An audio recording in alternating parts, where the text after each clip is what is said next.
बहुत बड़ update दुईटी CMO Mohan चरण माझींकर ट्विटर पेज रे पोस्ट करा जायछि।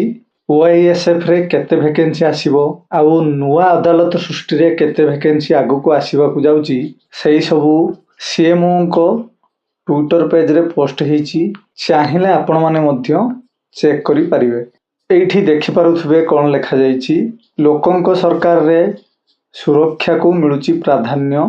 राज्य रे प्रतिष्ठा हेबो आहुरी दुईटी ओडिशा शिल्प सुरक्षा बाहिनी बाटालियन। शिल्प प्रतिष्ठान ओ वाणिज्य कारबार दृष्टि गुरुत्वपूर्ण स्थान गुड़िकर सुरक्षा पाई काम करिवो एही बाटालियन। दुईटी नूतन बाटालियन समेत ओआईएसएफ रो मोट पदवी संख्या 4927 को वृद्धि पाइछि।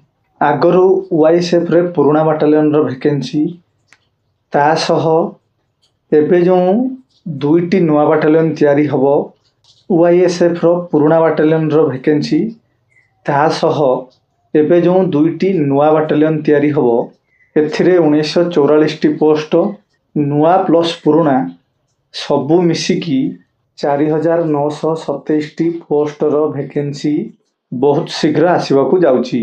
आ गोटे अपडेट मध्य ओडिशा अदालत को नेकी सीएमओ को ट्विटर पेज रे पोस्ट करा जायछि।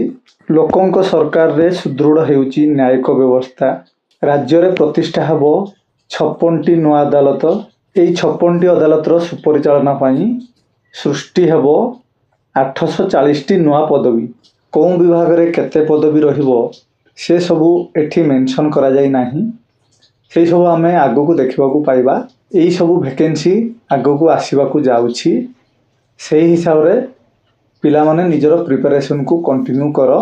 जेतेबेले फुल नोटिफिकेशन आसीबो सेतेबेले आपण माने वीडियो माध्यम रे फुल नोटिफिकेशन पाई जिवे।